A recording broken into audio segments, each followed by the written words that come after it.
உன் dress change பண்ணும்போது நான் கொஞ்சம் உணர்ச்சி வசப்பட்டுட்டேன். அதான்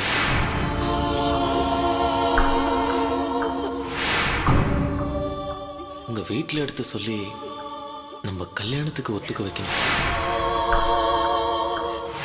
ஏற்கனவே எங்க அம்மா காதல் விவகாரம் வந்தா என்ன உயிரோடவே பார்க்க முடியாதுன்னு சொல்லிருக்காங்க. இப்போ இப்படி ஒரு விஷயம் நடந்ததுன்னு தெரிஞ்சா அடுத்த நிமிஷமே எங்க அம்மா உயிரை விட்டுருவாங்க.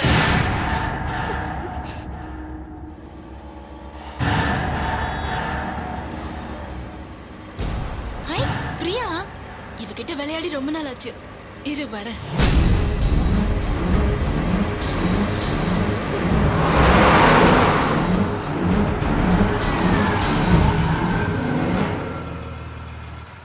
என்ன இவ இவ்ளோ ஃபாஸ்டா பக்கத்துல போயும் கவனிக்காம போறா? ஒருவேளை நான் தான் ஓட்டுறேன்னு தெரிஞ்சிருச்சா? இரு இரு வரேன்.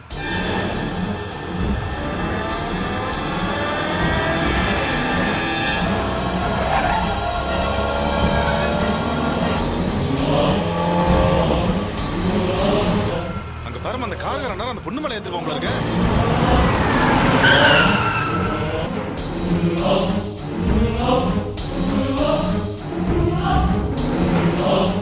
ஏமா இறங்குமா, இறங்குங்கறல்ல, இறங்கு. ஏமா இப்படியாமா வண்டி ஓட்டுறது? இந்நேரம் அந்த பொண்ணு மேல அடிச்சிருப்பல்ல. ஐயோ அவ என் தங்கச்சி தாங்க. சாரி, சும்மா அவகிட்ட விளையாட்டு காட்டுறதுக்காக ஏமா தான் அவளை உங்களுக்கு ஃபாஸ்டா. விளையாடுறதுக்கு இந்த இடம் தான் கிடைச்சதா? நல்ல அக்கா தங்கச்சி, போமா. நல்ல பொண்ணுமா நீ, விளையாடுறதுக்கு வர இடம் இல்ல. பிரியா, ஏய் பிரியா, பிரியா, என்னடி எந்த உலகத்துல இருக்க நீ? நான் கார் ஓட்டிட்டு வர வேகத்தை பார்த்து அவங்க அலறி அடிச்சு போய் திட்டிட்டு போயிட்டு இருக்காங்க. நீ எதையும் கேர் பண்ணாம ஏதோ யோசனை பண்ணிட்டே போயிட்டு இருக்க. என்னாச்சு உனக்கு? ஒண்ணும் இல்லையே, ஒண்ணும் இல்ல காவியா. ஏய் போய் தானே சொல்றேன். நான் உன்னை பயமுறுத்த தான் வரேன்னு தெரிஞ்சுக்கிட்டு நீ எதையும் கேர் பண்ணாம போயிட்டு இருக்க, கரெக்டா? சரி வா, நான் உன்னை டிராப் பண்றேன். பரவாயில்ல, நான் நடந்தே போய்க்கிறேன். நானும் அப்பா அம்மாவை பார்த்து ரொம்ப நாள் ஆச்சு. உன்னை டிராப் பண்ணிட்டு அவங்கள பார்த்துட்டு போறேன். வா, பழம் வாங்கிட்டு போலாம். ஓகே வா. இந்தாங்க சார். தேங்க்ஸ்ப்பா. வாங்கம்மா. ஆப்பிள் எவ்வளோங்க? கிலோ 80 ரூபாமா. ஆரஞ்சு? இது கிலோ 60 ரூபா. அது ஒரு கிலோ, இது ஒரு கிலோ. வாழைப்பழம் ஒரு டசன். வணக்கம்பா. வணக்கம்பா. என்ன காவியா, பிரியா எப்படி இருக்கீங்க? நல்லா இருக்கீங்களாமா? நல்லா இருக்கும். நீங்க எப்படி இருக்கீங்க அங்கிள்? நான் நல்லா இருக்கேம்மா. என்ன அக்காவும் தங்கச்சியும் பழக்கடை பக்கம் வந்திருக்கீங்க? ஆமா அங்கிள், போற வழியில தான் பிரியாவை பார்த்தேன். சரி அவளை அப்படியே டிராப் பண்ணிட்டு அப்பா அம்மாவை பார்த்துட்டு போலாமேன்னு அதான் பழம் வாங்கிட்டு இருக்கேன். ரொம்ப சந்தோஷமா. உங்களை மாதிரி நல்ல பிள்ளைங்களை பெற்றதுக்கு உங்க அம்மா அப்பா ரொம்ப சந்தோஷப்படணும்மா. ஒத்த பொம்பளை பிள்ளைய பெத்தவங்களே இந்த காலத்துல என்ன பிரச்சனையை கொண்டு வருமோன்னு பெத்தவங்க அடி வயித்துல நெருப்பு கட்டிட்டு இருக்காங்க. படிக்க போறேன்னு சொல்லிட்டு பெத்தவங்களுக்கே தெரியாம பண்ணக்கூடாதெல்லாம் பண்ணிட்டு வந்து நிக்குதுங்க. அப்படியே நம்ம புள்ள சரியா இருந்தாலும் எவன் நம்ம புள்ள மனசை மாத்தி கூட்டிட்டு போயிடுவாரோன்னு பயந்துகிட்டு இருக்காங்க. அப்படி இல்லைனாலும் தப்பானவன்னு நம்பி ஏமாந்து போயிடுவாளோன்னு வயித்துல நெருப்பு கட்டிட்டு நிக்கிறாங்க. ஆனா உங்க அப்பா அம்மா 3 பொண்ணுங்களை பெத்துட்டு நிம்மதியா இருக்காங்கன்னா அதுக்கு காரணம் நீங்க தாம்மா. நீங்க 3 பேரும் எவ்வளவு அடக்க ஒடுக்குமா உங்க குடும்பத்துக்கும் குடும்ப கௌரவத்துக்கும் கெட்ட பேர் வராம நடந்துகிட்டு இருக்கீங்க. அதனாலதாம்மா சொன்னேன் உங்களை பெத்தவங்க உங்களை நினைச்சு பெருமைப்படணும்னு. பிரியா, அர்ச்சனாவும் காவியாவும் நல்லபடியா கல்யாணம் பண்ணிக்கிட்டு உங்க அப்பா அம்மாவுக்கு நிம்மதியை கொடுத்துட்டாங்க. ஆனா உன்னை பத்தி சொல்ல வேண்டாமா. இவங்கள மாதிரி நல்லபடியா நடந்துட்டு குடும்பத்துக்கு பெருமை சேர்த்துருவேன். அந்த நம்பிக்கை எனக்கு இருக்குமா. இந்தாங்கம்மா. சரி வா அங்கிள். போயிட்டு வாங்கம்மா, பத்திரமா போயிட்டு வாங்க. சார் உங்களுக்கு என்ன வேணும்? ஒரு 6, அதுல ஒரு 1/2 கிலோ போடு.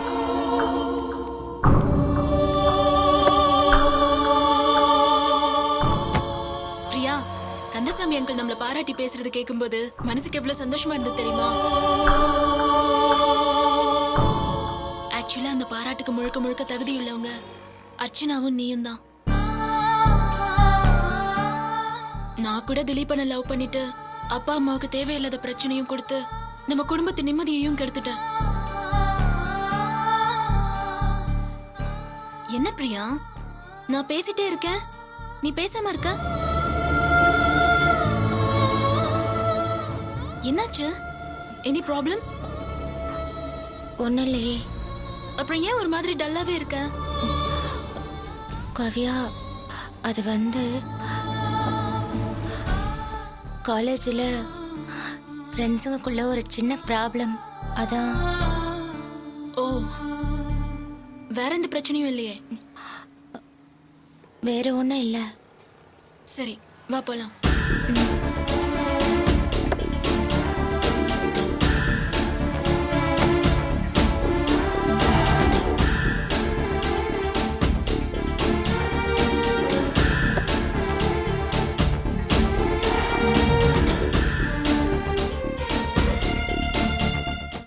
நீ என்ன காரணம் சொன்னாலும் என்னால ஒத்துக்க முடியாது சிவகாமி. நீ பண்ணினது தப்பு தப்பு தப்பு தான்.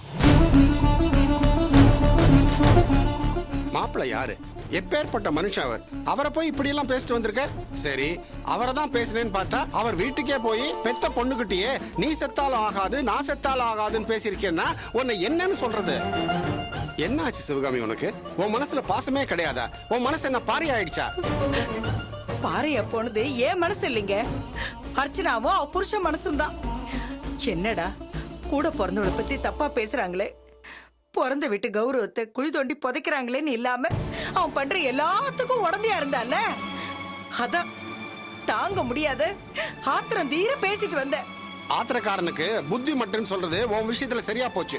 இப்படி எதையுமே யோசிக்காம போய் பேசிட்டு வந்திருக்கியே, நாளைக்கு அவங்க கூட ஒட்டு உறவு வைக்க முடியுமா? அட என்னங்க நீங்க, அவங்க ஒட்டு வேணா உறவு வேணான்னு வெறுத்து போய் பேசிட்டு வந்திருக்க, அவங்க ஒட்டு உறவு இல்லாம போயிடுங்கிறீங்க? இல்ல சிவகாமி, நீ பேசுறது ரொம்ப தப்பு. யாரோ ஒருத்தன் இந்த விஷயத்தை என்கிட்ட சொன்னான்னு உங்ககிட்ட நான் பேசலான்னு வந்தா நீ கோயில்ல யாரோ சொன்னாங்கன்னு சொல்லி அவங்க வீட்டுல போய் சண்டை போட்டு வந்திருக்க. மாப்பிள்ள இப்படி எல்லாம் பேசுவாரான்னு யோசிச்சு பாத்தியா? நீ எந்த மாப்பிள்ளையோட ஒட்டும் உறவும் வேணான்னு சொல்லிட்டு வந்தியோ அந்த மாப்பிள்ளையால தானே காவியாவோட உறவு நமக்கு மறுபடியும் கிடைச்சது. அதை மறந்துட்டியா நீ?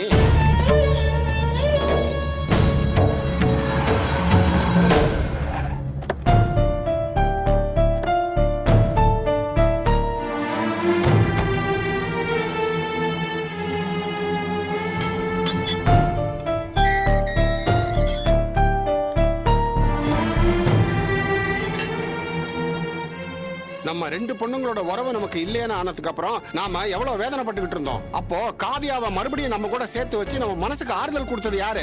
நம்ம மாப்பிள்ளை தானே. அது மறந்து போச்சா உனக்கு? காவியா, வாம்மா. வா காவியா. அம்மா. காவியா, உட்காருமா. என்னப்பா அம்மாவை திட்டிட்டு இருக்கீங்க? வாசல் வரைக்கும் உங்க சவுண்ட் கேக்குது. என்னம்மா, உங்களுக்கும் அன்னைக்கும் ஏதாவது பிரச்சனையா? காவியா, எனக்கும் அத்தைக்கும் எந்த பிரச்சனையும் இல்ல. பிரச்சனை எல்லாம் அர்ச்சனாவும் செல்வமும் தான். செல்வ மாமாவும் அர்ச்சனாவும் பிரச்சனையா? என்ன நீ சொல்றீங்க? என்னன்னு சொல்றது காவியா, இந்த செல்வம் இப்படி பண்ணுவாரு நான் கொஞ்சம் கூட எதிர்பார்க்கவே இல்லை. நம்ம குடும்ப கௌரவத்தை கெடுக்கிறதுக்காகவே நம்ம பிரியாவை பத்தி இல்லாததையும் பொல்லாததையும் ஊர் முழுக்க தப்பு தப்பா சொல்லி வச்சிருக்காரு.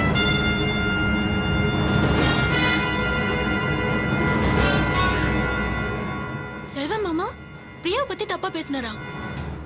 என்ன அண்ணி சொல்றீங்க? ஆமா காவியா, கொஞ்ச நாளைக்கு முன்னாடி எங்க அண்ணன் ஜெயில இருந்து வெளியே வந்துட்டாரு. பிரியாவை ரெஸ்டாரண்ட்ல எதேச்சியா பார்த்து 2 வார்த்தை விசாரிச்சு பேசியிருக்காரு. அத பார்த்த செல்வம் அவளுக்கும் தீனாவுக்கும் ஏதோ பழக்கம் இருக்குன்னு உங்க அண்ணன் கிட்ட சொல்லிட்டாரு. அவளை கண்டிச்சு வைங்கன்னு சொல்லிருக்காரு. இத உங்க அண்ணன் வீட்டுக்கு வந்து சொன்ன பிறகுதான் எங்க எல்லாருக்குமே தெரியும். அதுக்கப்புறம் உங்க அண்ணன் பிரியாவை அடிச்சு கேட்டப்போ எனக்கும் தீனாவுக்கும் எந்த பழக்கமும் இல்லைன்னு கற்பூரத்தை அடிச்சு சத்தியம் பண்ணிட்டா. சரி, பிரச்சனை இதோட விட்டுதுன்னு நினைச்சா அந்த செல்வம் மாமாவுக்கு தெரிஞ்சவங்க கிட்டயும் அத்தைக்கு தெரிஞ்சவங்க கிட்டயும் பிரியா தினாவை பத்தி தப்பு தப்பா ஏதோ சொல்லி வச்சிருக்காரு. மாமாவை ஆபீஸ்லயும் அத்தைய கோயில்லையும் அவங்க எல்லாம் விசாரிக்க ஆரம்பிச்சுட்டாங்க. குடும்ப மானத்தை இப்படி குழி தோண்டி புதைக்கிறாங்களேன்னு கோவப்பட்ட அத்தை நேரா அர்ச்சனா வீட்டுக்கு போய் இனிமே நீ செத்தாலும் ஆகாது நான் செத்தாலும் ஆகாதுன்னு திட்டிட்டு வந்துட்டாங்க.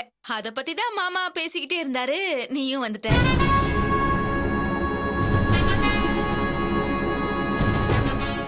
என்னால நம்பவே முடியல அண்ணி. செல்வ மாமாவா அப்படி சொன்னாரு? நானும் இதேதாம்மா கேக்குறேன். மாப்பிள்ளை நல்லவர்னு புரிஞ்சுக்காம இவன் மாப்பிள்ளை வீட்டுக்கு போய் ஒட்டு வேணாம் உறவு வேணான்னு சண்டை போட்டு வந்திருக்காளே, இது எந்த விதத்துல நியாயம்? நீயே சொல்லு. ஆஹா, அர்ச்சனா உறவை வெட்டி விட்டதுக்கு நான் பட்ட பாடு எனக்கு தான் தெரியும். போற போக்க பார்த்தா இதுங்கெல்லாம் ஒண்ணு கூடி மறுபடியும் ஒட்டிக்குங்க போல இருக்கே. ஆ, மாமா, அத்தை பண்ணது எந்த விதத்துல தப்புன்னு சொல்றீங்க? அந்த செல்வம் எப்பேற்பட்ட பழிய தூக்கி போட்டிருக்கான் நம்ம பிரியா மேல. பத்திரமாத்து தங்க மாமா நம்ம பொண்ணு. அவ மேல போய் இல்லாததையும் பொல்லாததையும் பழி போட்டு நம்ம குடும்ப மானத்தையே சந்தி சிரிக்க வச்சிருக்காரு. இத பாத்துக்கிட்டு எந்த தாய் தான் பொறுத்துக்கிட்டு இருப்பாங்கன்னு நினைக்கிறீங்க?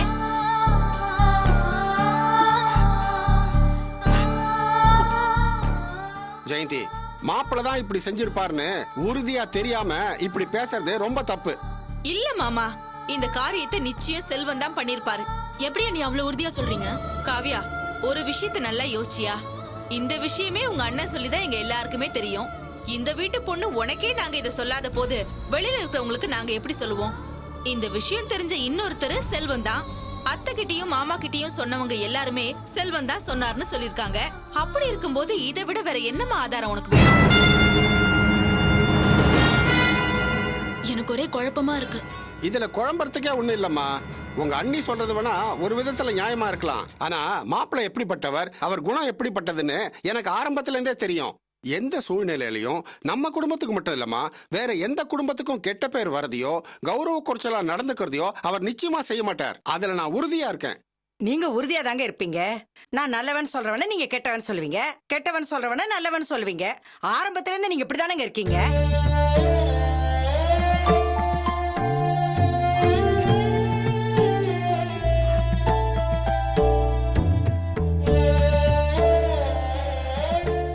அங்க பாருங்க, நம்ம பொண்ணு முகத்தை பாருங்க. பச்சை புள்ளைங்க அவ. மாமா மாமான்னு எவ்வளவு அன்பா அவனை கூப்பிட்டு இருந்தா. நம்ம பொண்ணு மேல இப்படி அபாண்டமா பழி சொல்றதுக்கு அவனுக்கு எப்படிங்க மனசு வந்துச்சு?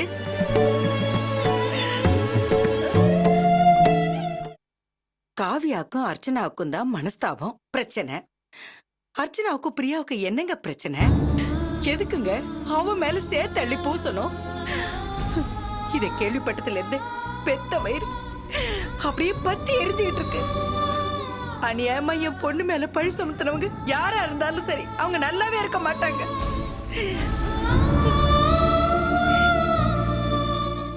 அன்னைக்கு பிரியா யாரோ ஒரு பையனோட பைக்ல தெருமுனையில வந்து இறங்கினா.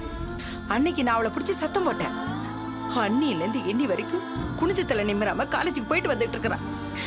தெருவுல அங்க இங்கன்னு யாராவது ஒரு ஆம்பளை கிட்ட பேசி இருப்பாளா, சிரிச்சிருப்பாளா?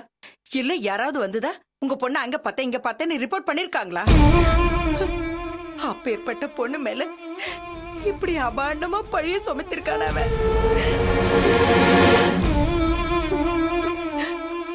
நம்ம பொண்ணு நல்ல பொண்ணுங்க, அந்த மாதிரி தப்பெல்லாம் பண்ண மாட்டாங்க அவ. என்னடா அந்த வீட்டுல பொண்ணு எடுத்திருக்கமேன்னு அந்த நினைப்பு அவனுக்கு கொஞ்சமாச்சு இருந்திருந்தா இப்படி ஒரு பழிய தூக்கி போட்டிருப்பானாங்க. அவன் நல்லாவே இருக்க மாட்டாங்க. அவன் உறவே நமக்கு வேண்டாங்க. இத பார் சிவகாமி, சும்மா எடுத்தேன் கவுத்தேன் எல்லாம் பேசிக்கிட்டு இருக்காத. அப்புறம் என் மூத்த பொண்ணோட உறவே இல்லைன்னு சொல்லி புலம்பிக்கிட்டு இருப்பேன். புலம்ப மாட்டேங்க, இனிமே புலம்பவே மாட்டேன். எப்ப என் பொண்ணு மேல அபாண்டமா பழிய சொன்னானோ அவன் உறவு வேண்டாம், அவன் பொண்டாட்டியோட உறவு வேண்டாம். இப்ப இப்படிதான் சொல்லுவேன். ஆனா நாளைக்கே என் பொண்ணோட உறவே இல்ல அப்படின்னு கண்ணை கசிக்கிட்டு வந்து நிப்ப.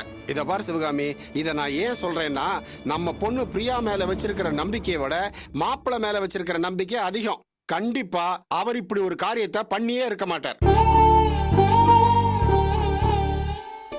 இப்படி ஊர் முழுக்க பிரியா விஷயத்தை அவர் சொல்லணும்னு நினைச்சிருந்தாருன்னா எதுக்காக வினோத கூப்பிட்டு பிரியாவை கண்டிச்சு வைன்னு சொல்லிருக்கணும்? பிரியாவோட மானத்தையும் நம்ம குடும்ப மானத்தையும் அவர் கெடுக்கணும்னு நினைச்சிருந்தாருன்னா நம்ம கிட்ட சொல்லாமே அதை செஞ்சிருக்கலாமே. ஐயோ மாமா, நீங்க ஏன் தான் செல்வம் மேல இப்படி ஒரு நம்பிக்கை வச்சிருக்கீங்கன்னு தெரியல. அந்த செல்வம் பழைய மாதிரி இல்ல மாமா, அவர் ரொம்பவே மாறிட்டாரு. ஆமா, நீ ஏன் ஆரம்பத்துல இருந்தே செல்வம் மாப்பிள்ள மேல பழி போறதுலயே குறியா இருக்க? விஷயம் உங்க அண்ணன் சம்பந்தப்பட்டதுங்கிறதுக்காகவா? ஐயோ கடவுளே, இதுதான் என் தலையெழுத்து போல இருக்கு. நான் எப்ப நம்ம குடும்பத்து மானத்துக்காகவும் கௌரவத்துக்காகவும் வக்காலத்து வாங்கி பேசினாலும் அது ஏன் பிறந்த வீட்டுக்கு ஆதரவா பேசுற மாதிரியே பழி வந்து சேருது எனக்கு. பரவாயில்ல மாமா, எனக்கு எப்பேற்பட்ட பழி வந்தாலும் பரவாயில்ல. என்ன பொறுத்த வரைக்கும் நான் வாழ்க்கப்பட்ட இந்த குடும்பமானம் காப்பாத்தப்படணும். நம்ம வீட்டு பொண்ணு, அவளுடைய தன்மானமும் கௌரவமும் தான் எனக்கு முக்கியம். அதுக்காக தான் மாமா நான் இவ்வளவு தூரம் போராடிட்டு இருக்கேன். என்னமோ செல்வம் குணம் பத்தி தெரியும், அவர் இப்படி எல்லாம் நடந்துக்க மாட்டாருன்னு சொல்றீங்களே. கோயம்புத்தூர் பெரியம்மா சொன்னாங்கன்னு நீங்க செல்வம் வீட்டுக்கு போனப்போ உங்களை வாசல்லே நிறுத்தி வச்சு அவமானப்படுத்தினது யாரு? செல்வம் தானே. எப்ப காவியாவுடைய கல்யாணத்துல மண்டபத்தை விட்டு செல்வத்தை வெளியே அனுப்புற சூழ்நிலை நமக்கு உருவாச்சோ அப்பவே செல்வம் மாறிட்டாரு மாமா. அவரு பட்ட அவமானத்துக்கு பழி வாங்கறதுக்காகத்தான் உங்களை வீட்டு வாசல் முன்னாடி நிக்க வச்சு அவமானப்படுத்திருக்காரு. இப்போ பிரியா விஷயத்த கையில எடுத்துக்கிட்டு நம்ம குடும்ப கௌரவத்து மேலேயே சேர்த்து வாரி பூசுறாரே. அர்ச்சனா மாறினது கூட என்னால ஏத்துக்க முடிஞ்சது.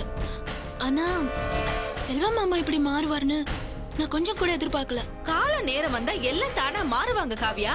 ஏன் நம்ம அர்ச்சனா எப்படி மாறுவான்னு நம்ம எதிர்பார்த்தோமா? அவ மாறல. செல்வமும் அப்படிதான். செல்வம் பழைய செல்வம் இல்ல, அதான் உண்மை.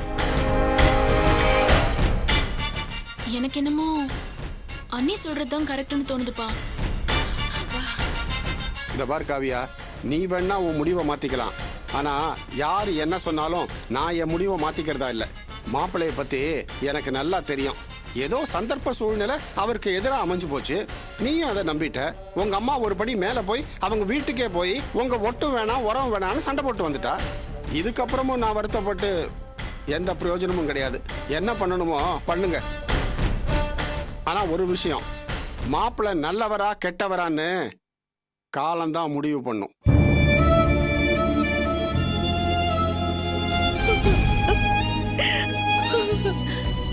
காவியா, பிரியாவை பாருமா, அவன் முகத்தை பாரு. மாமா நல்லவர்னு நினைச்சிட்டு இருந்தமே, அவர் இப்படிப்பட்ட பழிய நம்ம மேல போட்டுட்டாருன்னு எப்படி வேதனைப்பட்டு உக்காந்துருக்க பாரு. இப்பேற்பட்ட பொண்ணு மேல இவளை தப்பா பேசுறதுக்கு அந்த ஆளுக்கு எப்படிமா மனசு வந்தது?